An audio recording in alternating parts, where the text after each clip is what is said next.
everyone. Hey, mother-in-law, Sister Pam. Hey, how you doing? Sister Stephen. Hey, Amber. Hey, Felicia. How you doing? How y'all doing? Amen. Amen. We're outside today.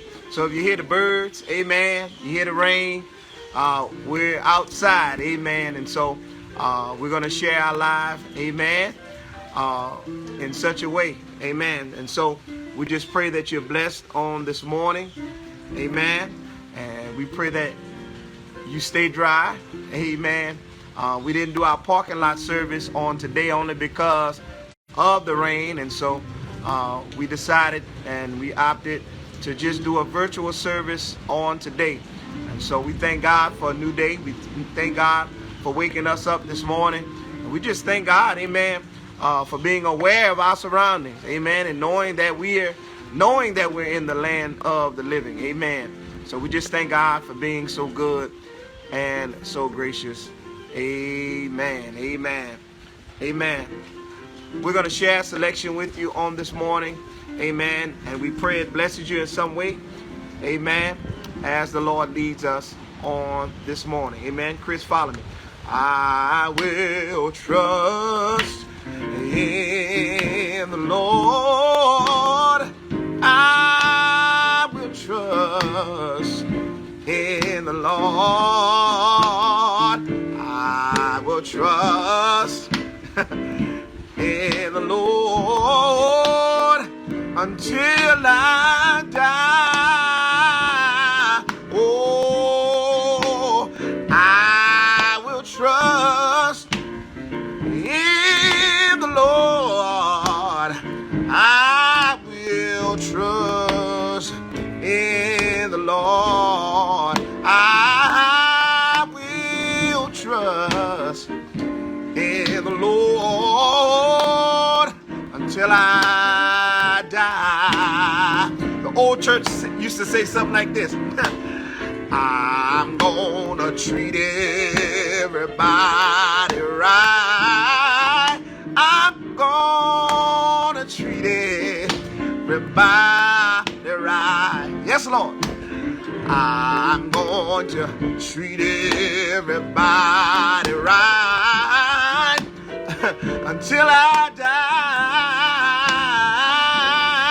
Oh, I'm going to treat everybody right. Yeah, I'm going to treat everybody right.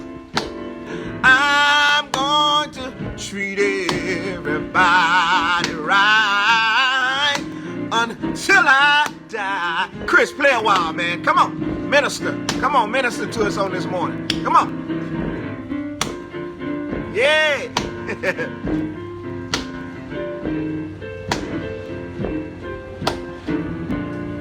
Uh-huh.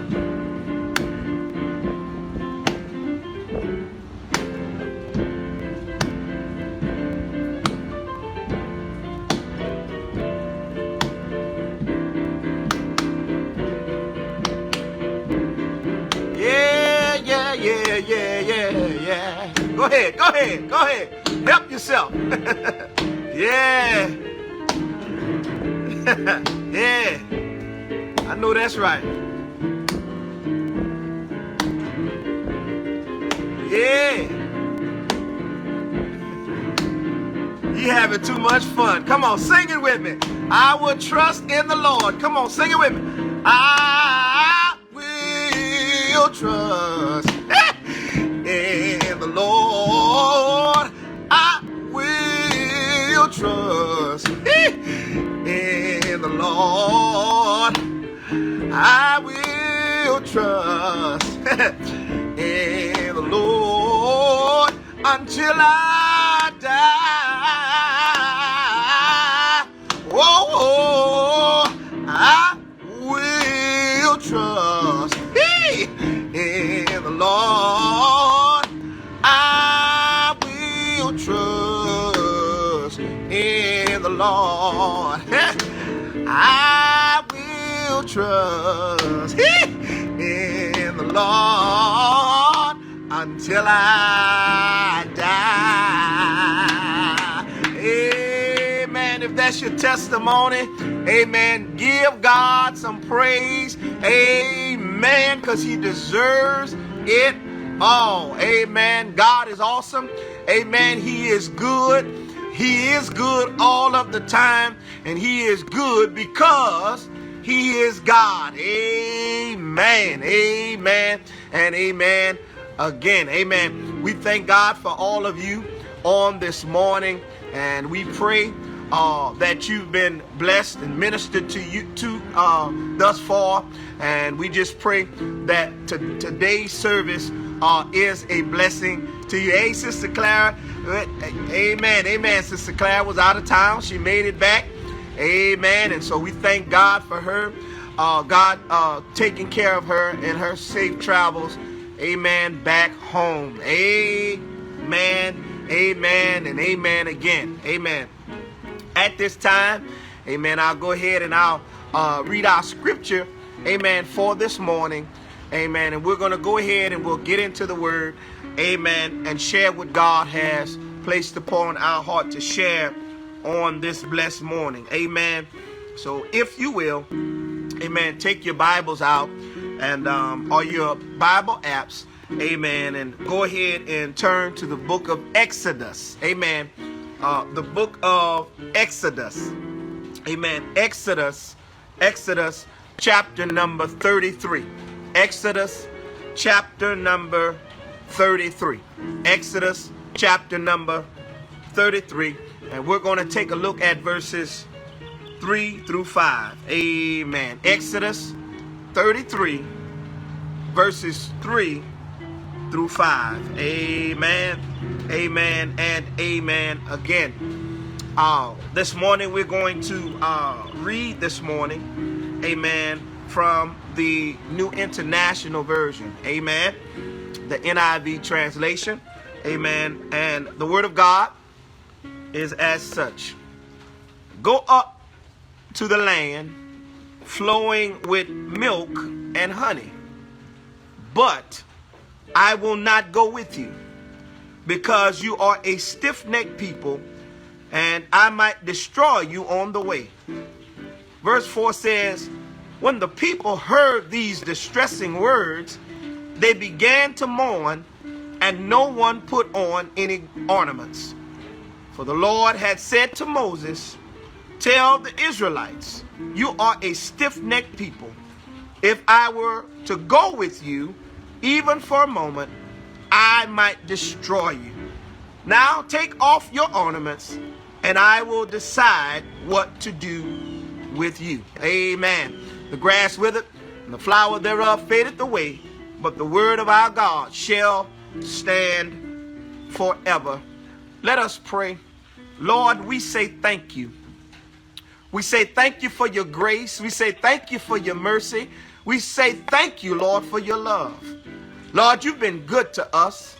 And Lord, as the old church would say, you've been better to us than we've even been to ourselves. And so, Father God, we pray right now that you have your way. Touch right now, Lord.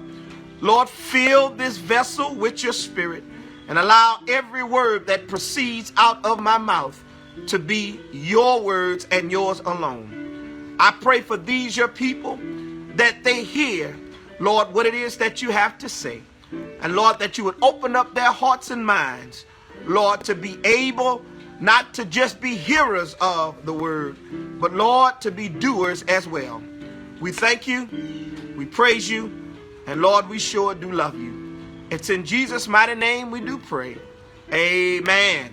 Amen and amen. Again, on this morning, amen, we're going to speak from the subject, can you hear me now? Amen.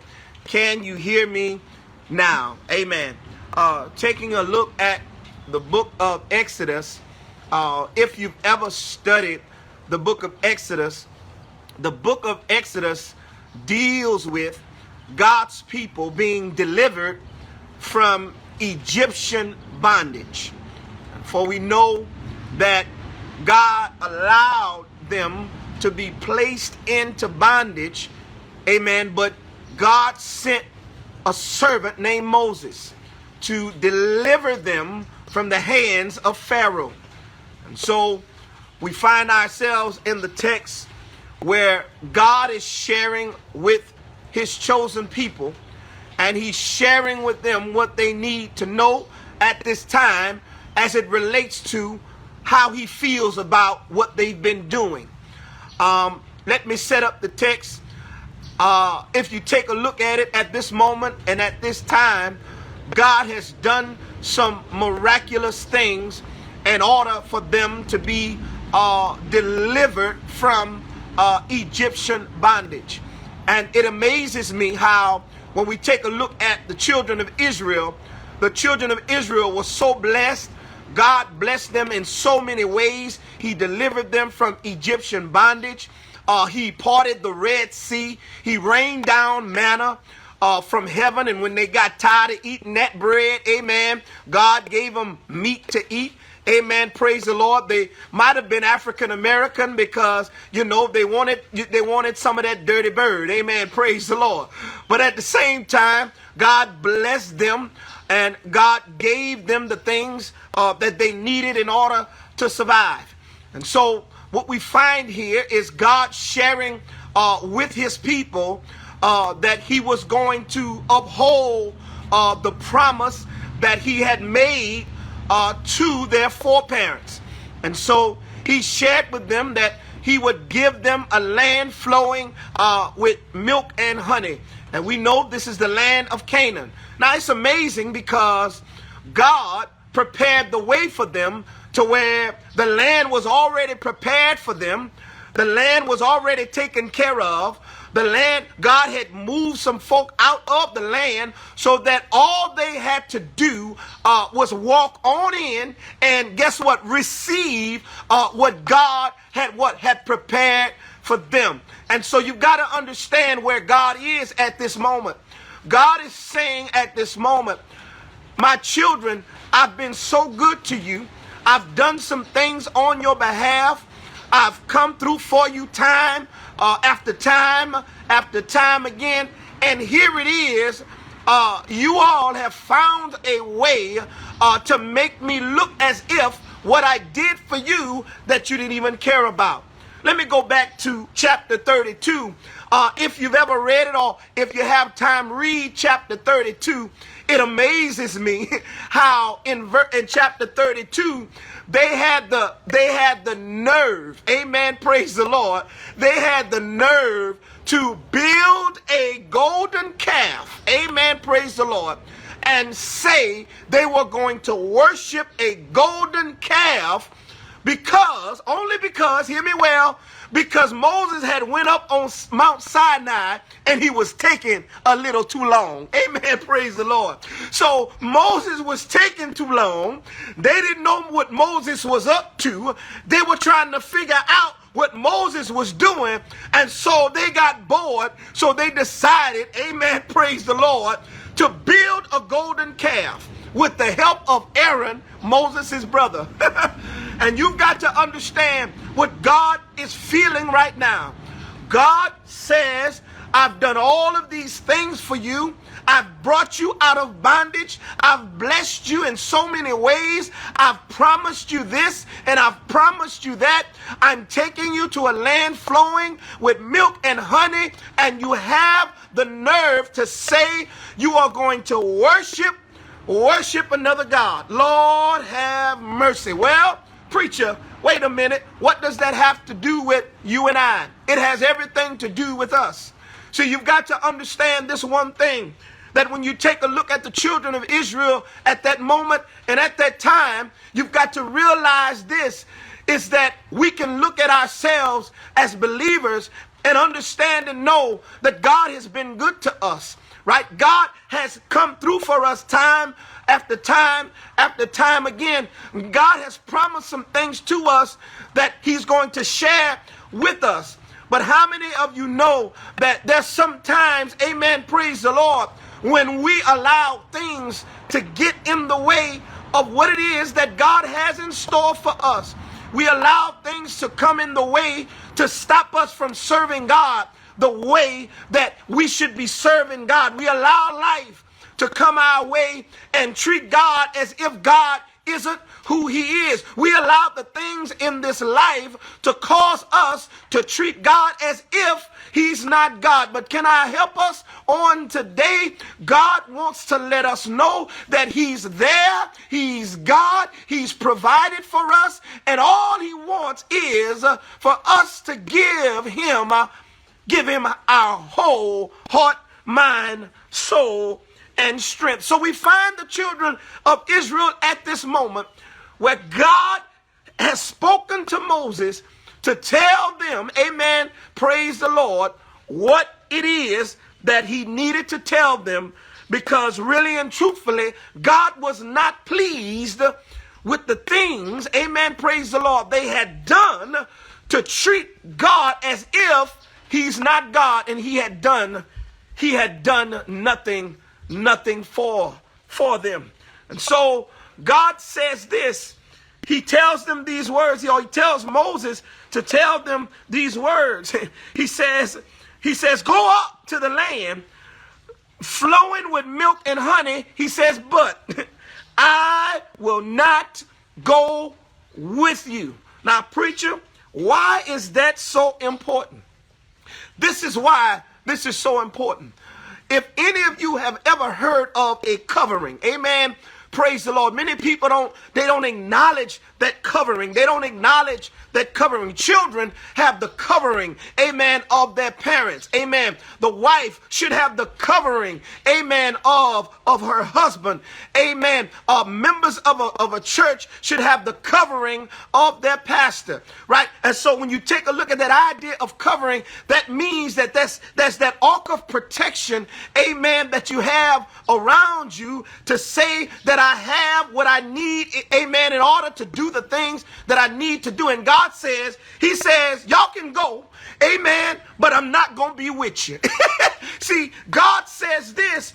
God says, y'all can go acquire the land. Y'all can go and do whatever y'all want to do. Matter of fact, y'all can enjoy whatever y'all want to enjoy. But just remember, I'm not going to be in the middle of what you are doing. Wait a minute, preacher. What that got to do with anything? It got everything to do with everything.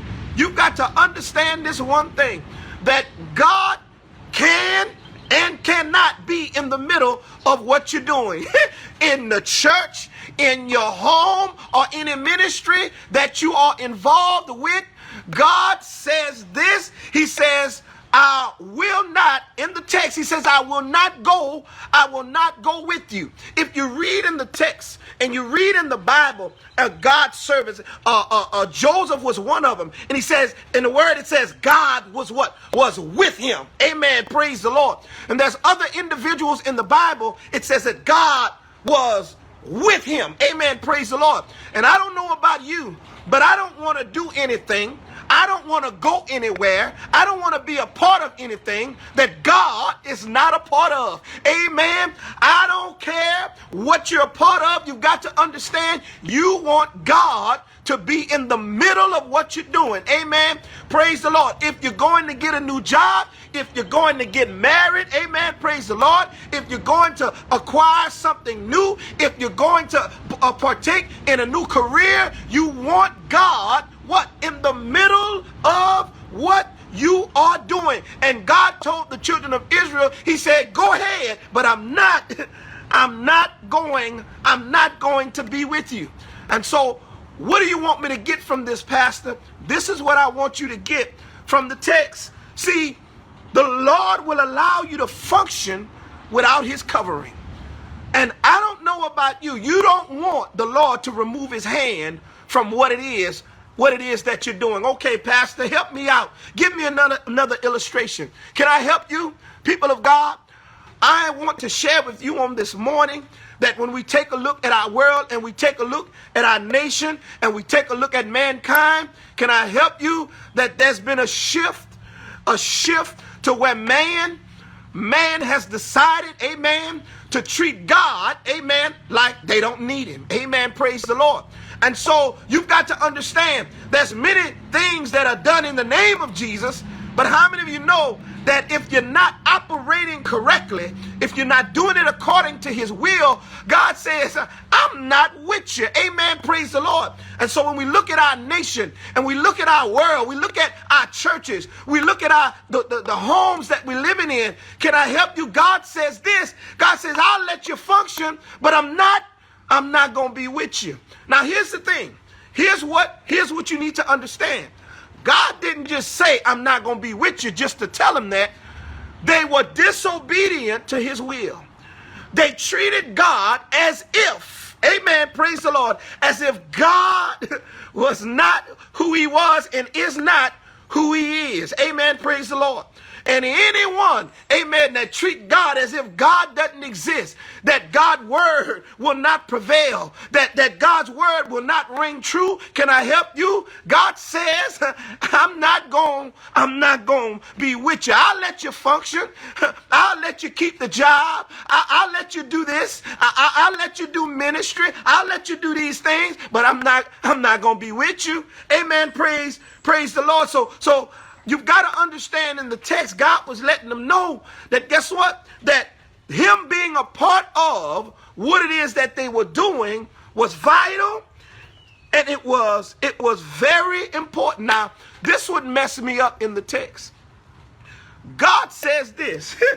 God reminds me, amen, praise the Lord, of how sometimes when I was younger, I would get disciplined, or I've seen children get disciplined.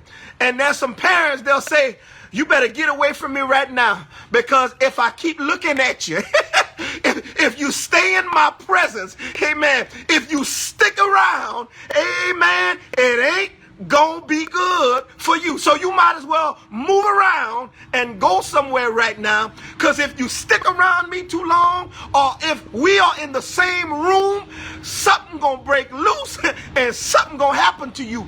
God says this in the text. He says, I'm not going with you. I'm not gonna be with you. He said, because if I go with you, I'm gonna be tempted, amen, to knock you upside the head. I'm gonna be tempted to destroy you. I'm going to be tempted, amen, like the old folk would say, to pass on you. Amen. Praise the Lord. Somebody know what I'm talking about. Amen. Praise the Lord. So you got to understand, God is letting them know this. God is letting them know that guess what? I can't be with you, because if I go with you and you keep doing some of the things that you're doing, if you allow yourselves not to give me the praise, the honor, and the glory that I deserve, he says, you know what? I will be tempted to take you up out of here. Amen. Amen. Praise the Lord. Hallelujah. Thank you, Jesus. So, Pastor, what do you need me to know? I need you to know this. I need you to know that disobedience invokes God's punishment. Oh, Jesus. Disobedience invokes God's punishment. Amen. Praise the Lord. And so we've got to understand this. We've got to understand this right now.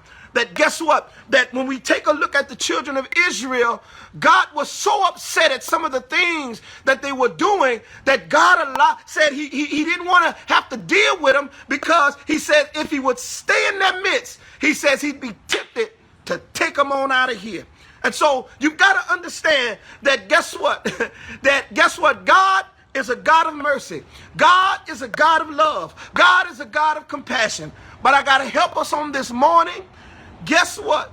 That those he loves, he chastens. Amen. Praise the Lord. And because he loves us, he chastens us. Amen. Amen. Praise the Lord. Amen. Praise the Lord. And so we've got to understand that, and we've got to get that in our spirit. I want you to take a look at something in the text. It says, I will not go with you. I will not go with you, because you are a stiff-necked people, and I might destroy you on the way. Amen. He says you are a stiff-necked people. A stiff-necked people. Now here's the thing. When I did a study on stiff-neck, it messed me up. You know what it means? It means stubborn. It means hard to deal with. It means somebody who does not listen. Amen. Praise the Lord. I'm talking to somebody on today. How many of you can say, amen, praise the Lord, that there have been times, amen, that you shared some things with your children and you was trying to lead them in the right direction, and you was trying to guide them in the way that they should go. But then what ended up happening, God had to let you know, hey, I got this and I got them. And what ended up having to happen, guess what? They had to come back to you and tell you exactly what you had told them already, right? Because they had not listened. And mama used to say this all the time, boy, a hard head make a soft. I'm not gonna say that. Amen. Praise the Lord. But they were stiff-necked. Amen. People. They were individuals who God was trying to help. God was trying to lead them in the right direction. God was trying to lead them in the way that they should go. But yet at the same time, they were considered stiff-necked. Now I want to help you on this morning. Right? I want to help you on this morning. Don't you look around. Don't look at nobody else. And don't try to point out, oh, Pastor, I know who you talking about. Oh, yeah, Pastor, I know who you talking. No, God had to show me this. We got to all look in the mirror. Because there have been times when we know God told us to do some stuff. There have been some times when we know God was leading us in a certain direction. There was some time when we know God said, don't you do that. There was some time when we know God said, don't you go there. We know there was some times when God was trying to lead us in the right direction, and yet we did what we wanted to do anyhow. Can I help you? It's the same thing that mama used to tell you a long time ago. A hard head, yeah, amen. Praise the Lord. So they were stiff-necked, right? And God told them, y'all stubborn, and I'm not going with y'all. Amen. Amen. Praise the Lord. Now, here's what messed me up. Here's what messed me up.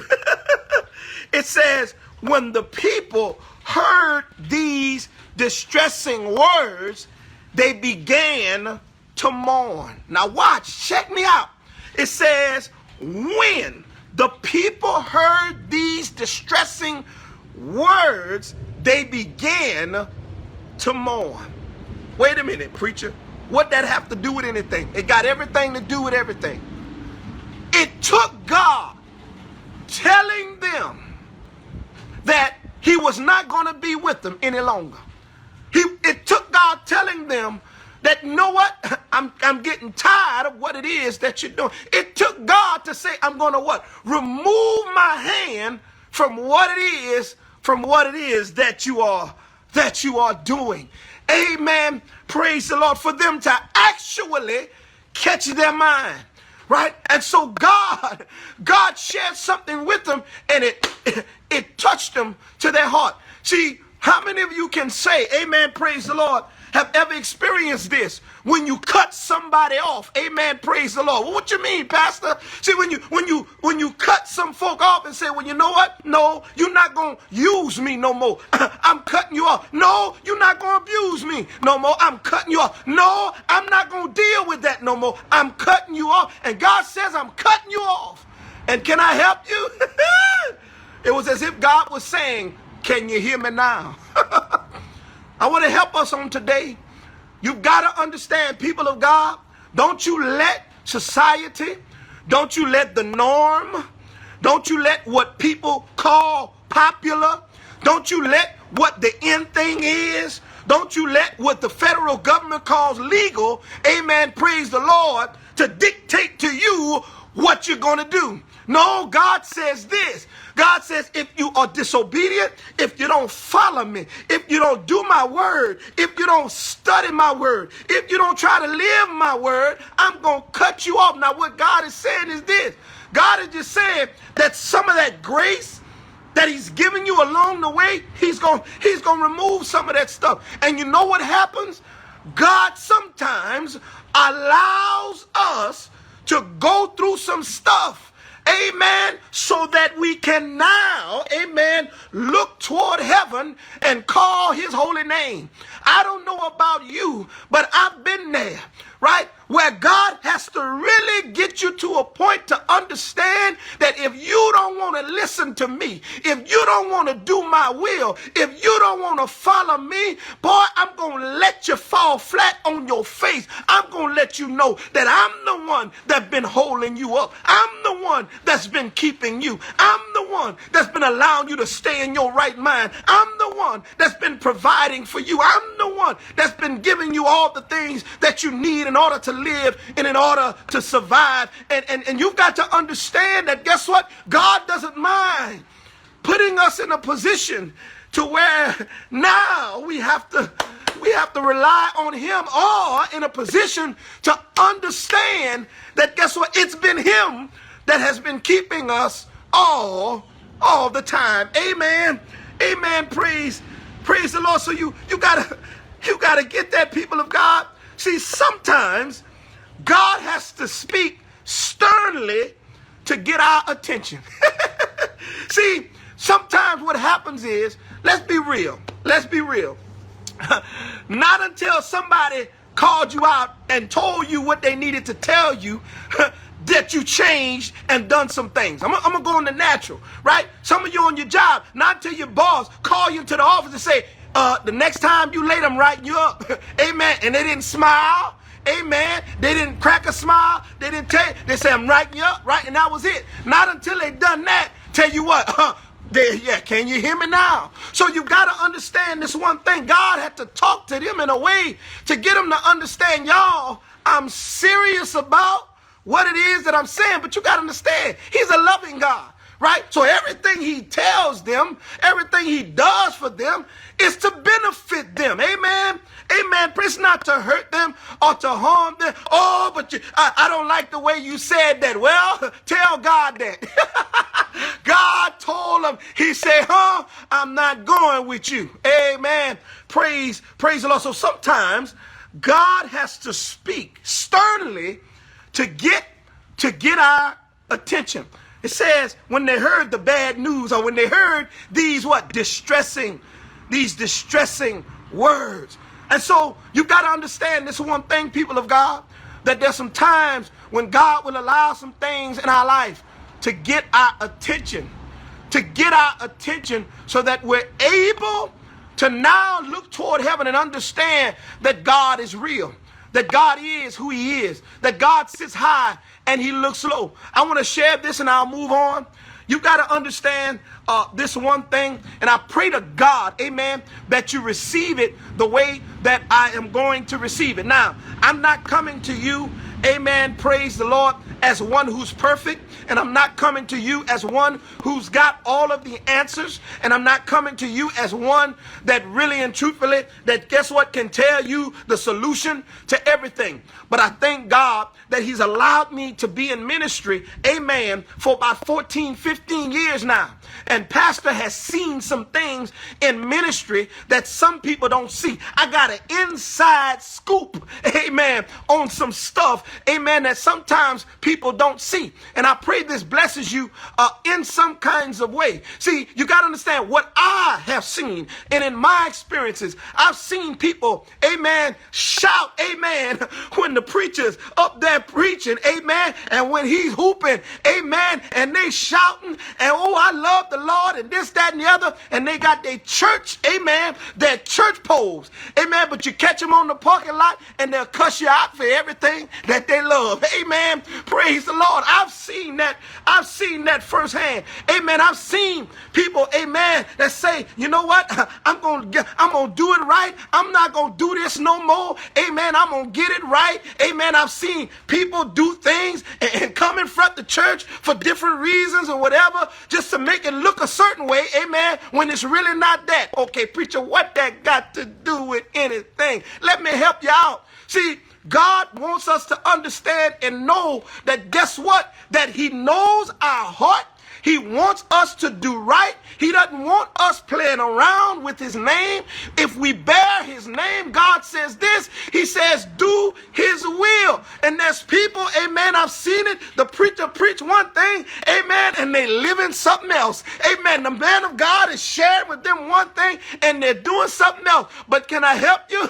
What happens is, can I help you? God allows the word that the preacher preaches. God allows the word, amen, in the Bible to come alive and let folk know that guess what? I'm real, amen, and I'm gonna let you know that guess what? You can't just talk my word. You got to live my word. Amen. Praise the Lord. So he wants us all, amen. He wants us all, amen, to understand that we need him. We ought to follow him. We ought to do his will. We ought to go his way. And we ought to not try, amen, to put anything in his place because he is God. Amen. He is God. So check me out. What it says in the text is this. It says, so watch. It says they began to mourn and no one put on any ornaments. Check me out. For the Lord had said to Moses, tell the Israelites you are a stiff-necked people. If I were to go with you, even for a moment, I might destroy you. Take off your ornaments and I will decide what to do with you. Amen. God said, see that same stuff y'all used to make that golden calf? Take it off. See that same stuff that you was putting ahead of me? Take it off.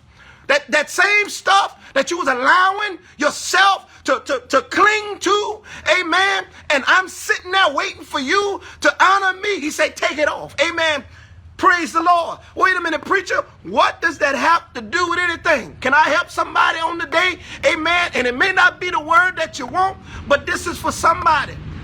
God does not mind stripping us of our luxuries in order for us to prioritize his name. Oh, Jesus.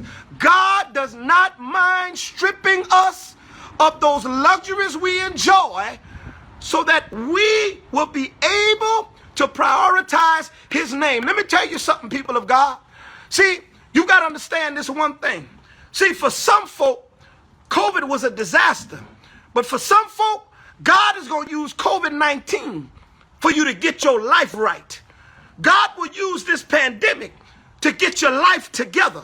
He's going to use it in order for you, in order to get your mind together to serve him and to serve him right. Amen. Praise the Lord. Because you are allowing some stuff, amen, to get in his way. You were making excuses as to why you couldn't go to church. You was making excuses as to why you couldn't read your Bible. You was making excuses as to why you couldn't do some of the things in ministry. And you know what God said? Okay, now I'm going to take away your excuse. Now what excuse you got? Amen. Praise the Lord. So God doesn't mind stripping us of some luxuries that we enjoy so that we're able to prioritize what is right and prioritize the things that we need to prioritize. Because he says what? He says remove them. He says take them off. He says because you've allowed these things. You've allowed all of this stuff to take my place. He says I'm stripping you clean so that now I can get your attention. And people of God, you've got to understand that God really and truthfully, if you allow him, he's speaking to us right now.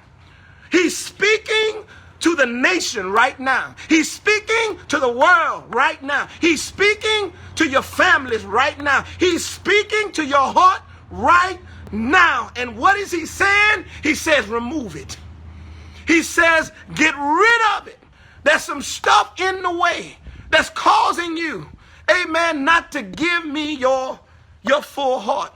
And can I help you? God is merciful. God is loving. God is true. And God is kind. And the amazing thing about it is this. Every time the children of Israel would turn their hearts back to God, God accepted them with open arms. So you've got to understand this one thing. God cares about our well-being, but he just wants to make sure that he has our heart because he has our best interests at heart. So you've got to give God what he deserves. Amen. Because why? He's the one that woke you up this morning. He's the one that gave you a reasonable portion of health and strength. He's the one that allowed you to be aware and be cognizant and to be comprehensive of the fact that you are alive right now and that he let you see a brand new day. He is the one, amen, that allowed you to be comforted and protected as you slept on last night. He is the one that's keeping you and me right now. So you've got to understand this one thing. He deserves all of our praise. And God says, I want you to take this stuff off till I figure out what I'm going to do with you. See, some of y'all waiting for 2020 to end, but can I help you? I hate to bust your bubble. 2021 may bring some more stuff. But God said, make sure you take it off. Yeah, till I find out what I'm going to do with you. Keep praying, keep fasting, keep seeking God. But understand this one thing. God's will, is his will. And I want to help somebody on today. People have come to you to bring you a word. People have shared some stuff with you to help you to get your life together.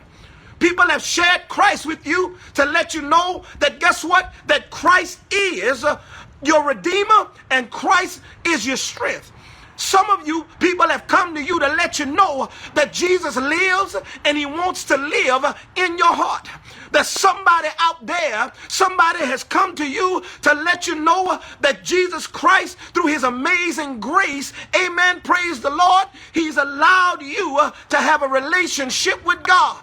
There's somebody out there, amen, praise the Lord. Somebody has come to you to share a word from God, to let you know that you need Jesus in your life, and all the stuff that you've been putting in the place of God can't help you in your time of need. There's somebody out there, you've allowed the people in your life, the things around you, the stuff that you're involved with, to allow you, amen, to put God on the side and on the back burner. But I want to let you know on this morning, all of us, every last one of us, we need Jesus in our life. Because can I help you?